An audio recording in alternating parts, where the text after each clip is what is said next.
जोरदार तालियां। छोटे राजा जिंदाबाद, छोटे राजा जिंदाबाद। तो कौन सा ऐसा विधायक था पूरे झारखंड में जो अपने कलेजे पे पत्थर रखकर बाबा बंशीधर के चरणों को प्रणाम करते पैदल नगर उटारी से रांची जाने का काम किया। पढ़ाने वाला का जात नहीं देखा जाता है, लेकिन पढ़ने के लिए जो जाएगा उसका जात देखेगा। तो जो हमारे ख्वाजा मुद्दीन चिश्ती रहमतुल्लाह अलैह ने जो डायरेक्शन दिया था, जो उन लोगों ने अपने सिद्धांत को लागू किया था कि इस आदमी को बराबर समझे, आप किसी को छोटा बड़ा नहीं समझे, सभी बराबर हैं और उन्हीं को उसी हिसाब से इज्जत करें और उसी तरह से सम्मान कर उनको मदद करें। और क्योंकि इंसान अमर तो यहाँ पर बहुत कम समय के लिए आते हैं और दुनिया छोड़कर चले जाते हैं, यहाँ हम लोग मेहमान के रूप में इसलिए एक अच्छा सर। धुरकी प्रखंड मुख्यालय के सामने गुरुवार को ख्वाजा मुइनुद्दीन चिश्ती के उर्स पाक के मौके पर अंतर्राज्यीय कॉन्फ्रेंस और सम्मान समारोह का आयोजन किया गया। इस अवसर पर समाज में व्याप्त बुराइयों और कुरीतियों के उन्मूलन को लेकर गंभीर चर्चा हुई। कार्यक्रम का उद्देश्य लोगों को सामाजिक बुराइयों से बचाना और जागरूकता फैलाने पर केंद्रित था। कार्यक्रम में दहेज प्रथा, बाल विवाह, जातिवाद और अशिक्षा जैसी कुरीतियों पर रोक लगाने के लिए प्रभावशाली विचार प्रस्तुत किए गए। वक्ताओं ने ख्वाजा मुइनुद्दीन चिश्ती साहब के बताए मार्ग पर चलने और एक समतामूलक समाज का निर्माण करने का आह्वान किया।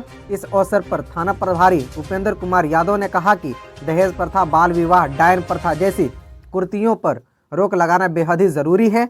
उन्होंने कहा कि संविधान ने हमें समानता का अधिकार दिया है, जिसे बनाए रखना हमारी जिम्मेवारी है। कार्यक्रम के मुख्य अतिथि और स्थानीय विधायक अनंत प्रताप देव ने कहा, समाज में बदलाव लाने के लिए शिक्षा और संस्कार सबसे महत्वपूर्ण है।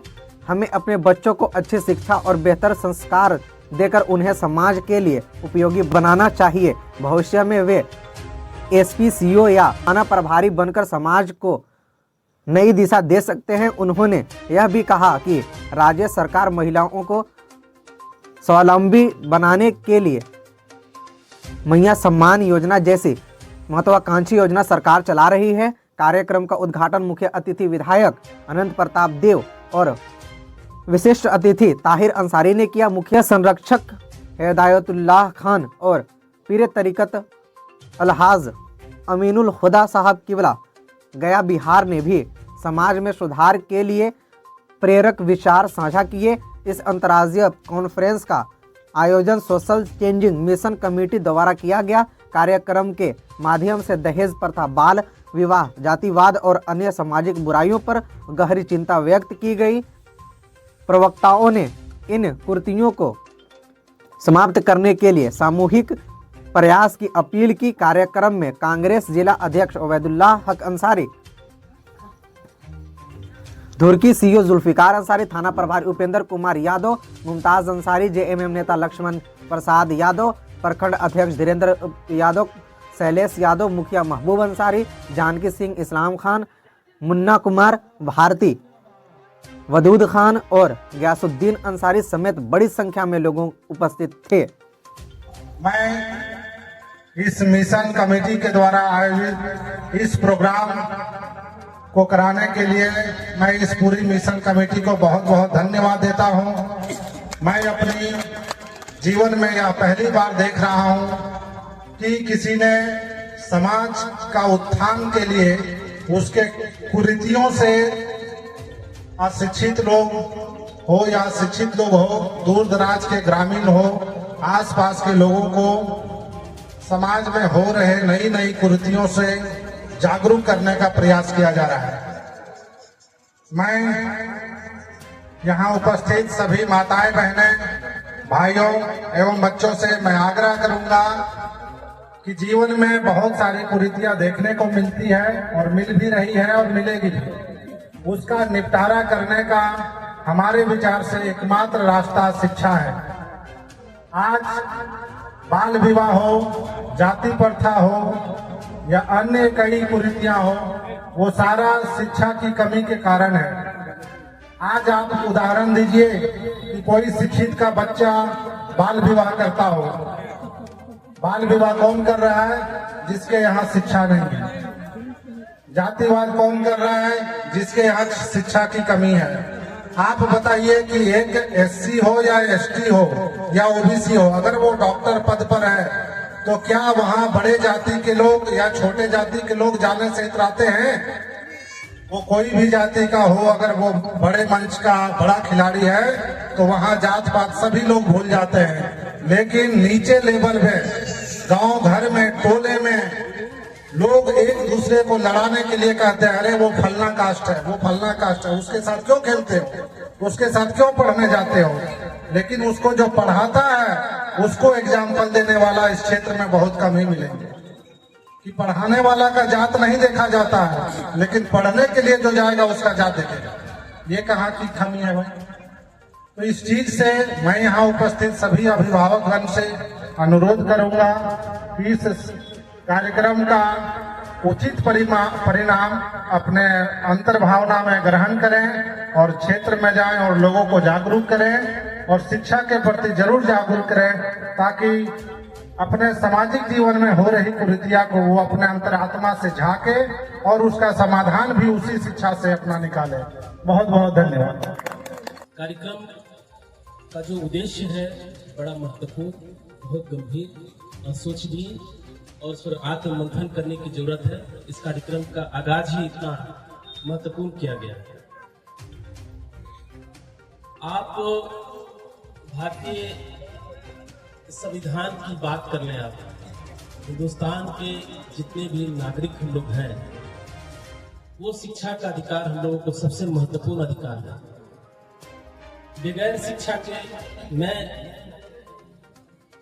एक प्रखंड विकास पदाधिकारी के तौर पर, एक प्रशासनिक पदाधिकारी के तौर पर मैं चयन होकर के आया हूँ। कहीं न कहीं मुझे संविधान ही मुझे ताकत देती है, जो आज हमको शिक्षित किया और इस पद पर बैठाया। आज हमारे आदरणीय माननीय विधायक जी भी हैं, तो संविधान के ही बल पर बैठे हुए। तमाम जितने भी नागरिक हैं जो मैया सम्मान का लाभ ले रहे हैं, वो भी संविधान से ले रहे हैं। कोई भी पेंशन का लाभ ले रहे हैं, कोई राशन का लाभ ले रहे हैं। तमाम चीजें, जितनी भी चीजें हैं, वो हमारे भारतीय संविधान से मिलती है। और वही संविधान की किताब जो हमको चलाती है, हमको संवारती है, आगे ले जाती है। तो बगैर पढ़े आप संविधान को समझ नहीं सकते हैं। इसलिए सबसे पहले एक शिक्षा की जरूरत है। आप पढ़े लिखे, अपने आप को सजग बनाएं, अपने बच्चों को शिक्षित करें और सोचने के लिए बताएं। एक डॉक्टर भी अगर दवा लिखता है, उस दवा को अपने माँ बाप, अपने परिवार के लोगों को खिलाने से पहले आपको पढ़ना पड़ेगा, नहीं तो गलत दवाई खिलाएंगे जिसकी जान भी चली जाएगी। तो ये शिक्षा की जो बात इतनी महत्वपूर्ण कड़ी पे हम लोग बात कर रहे हैं, ये सोचने की जरूरत है। सबसे पहले मकतब उसकी माँ होती है। माँ अपने बच्चों को सिखाती है, पढ़ाती है, चलने के लिए, बोलने के लिए, समाज में संस्कार के लिए, दूसरे की इज्जत करने के लिए, शिक्षक की इज्जत करने के लिए, समाज के वृद्धों की इज्जत करने के लिए। ये सारी चीजें सबसे पहले मतलब माँ से शुरू होती है। अगर माँ अगर चाहे तो तुरंत परिवर्तन ला सकती है। 10 साल से 15 साल में पूरे समाज को परिवर्तित कर सकती है। तो सबसे पहले महिलाओं को माँ होने के लिए महिला होना होता है, उनका शिक्षा भी बहुत अनिवार्य है। ये लंबी चर्चा का विषय है। इस चर्चा के विषय पर हम ज्यादा बात नहीं करेंगे, लेकिन इतना जरूर कहेंगे कि आप यहाँ से जाएं तो अपने बच्चों को पढ़ाइए, लिखाइए, सिखाइए, अच्छे रास्ते पे चलाइए। जहाँ तक अभी मैया सम्मान योजना के बारे में हम लोग चर्चा कर रहे थे, मैया हमारा प्रखंड की आबादी लगभग 55,000 है। 2021 जो पिछले जनगणना हुई उसमें करीब 55,000। उस 55,000 में से करीब 11,000 साढ़े 11,000 महिलाएं जो ऐसी हैं जो योग्य है, जिनको मैया सम्मान का लाभ मिलना चाहिए। लगभग उतनी महिलाओं का लाभ हम लोग दे चुके हैं और कुछ छोटे बड़े लोग हैं, उनको हम लोग देख रहे हैं। जो योग्य लाभुक होंगे उनको हम लोग मैया सम्मान योजना का लाभ भी देंगे। तो आप लोग अस्वस्थ हैं, माननीय का हम लोग को निर्देश प्राप्त होते रहता है। कभी फोन पे करते हैं, कभी अभी भी हमको बता रहे थे कि कहीं कमी हो तो हमसे भी मदद दीजिए और जितना हो सके लोगों तक लाभ पहुंचाने का काम कीजिए। माननीय का बहुत सारा अभी पनघटवा में डैम में कुछ लोग डूब गया था, उनकी मृत्यु हो गई थी। सर ने हमको फोन किया कि देखिए उन लोगों को अनाज दीजिए, उन लोगों को जो भी सरकारी योजना के तहत लाभ मिलता है वो दीजिए। तो हर वक्त माननीय जी का हमको हौसला भी मिलते रहता है, इनका निर्देश आदेश दोनों प्राप्त होते रहता है। तो निश्चित तौर पर सर के आदेश के आलोक में भी हम लोग काम करते हैं। तो जो भी कमियां रहती है वो हमको पता चलता है, हम लोग उसको दूर करने का प्रयास करते हैं। अब रहा कि ख्वाजा मोइनुद्दीन चिश्ती रहमतुल्लाह अलैह की याद में उनके ये में आज कार्यक्रम भी यहाँ पर रखा गया है। तो मैं आपको बताना चाहूँगा कि ख्वाजा मोइनुद्दीन चिश्ती रहमतुल्लाह अलैह वो रहने वाले हैं ईरान के, वहाँ पैदा हुए। बहुत कम उम्र में उनकी वालदा उनकी वालिद का इंतकाल हो गया, दुनिया से चले गए और बाद में हिंदुस्तान आए। हिंदुस्तान आने के बाद में उन्होंने हिंदू और मुसलमानों को जोड़ करके चलने का काम किया। जो दुख दर्द लेकर के उनके पास जाते थे वो किसी जात और धर्म को नहीं देखते थे कि आप किसी जाति के हैं, किसी धर्म के। मैं तो ये कहता हूँ कि भारत में यदि अगर धर्मनिरपेक्षता का अगर आगाज हुआ है, अगर धर्मनिरपेक्षता शब्द की उत्पन्न हुआ तो हमारे ख्वाजा मोइनुद्दीन चिश्ती रहमतुल्लाह अलैह की देन है, जो बाद में हमारे भारतीय संविधान में भी शामिल हुआ।